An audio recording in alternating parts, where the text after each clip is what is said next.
របៀបស្នើសុំអនុទានរហ័សកាន់តែពិសេសទំហំកម្ចីរហូតដល់4រៀលដោយគ្មានទ្រព្យបញ្ចាំជំហានដំបូង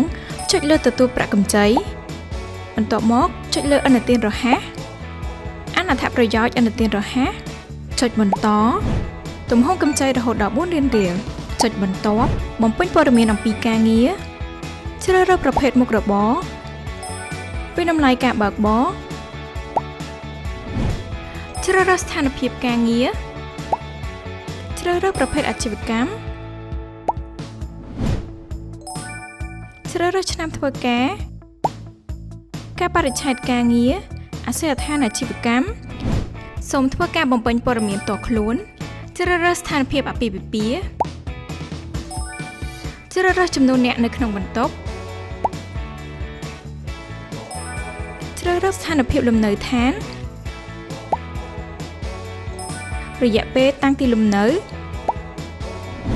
ចុចបន្ទាប់សូមផ្ទៀងផ្ទាត់ព័ត៌មានផ្ទាល់ខ្លួនរបស់អ្នកហើយចុចយល់ព្រមការស្នើសុំប្រាក់កម្ចីរបស់លោកអ្នកទទួលបានជោគជ័យបន្ទាប់មកលោកអ្នកគ្រាន់តែឆ្លើយសំណួរក្រេបផាសរួចជាការស្រេច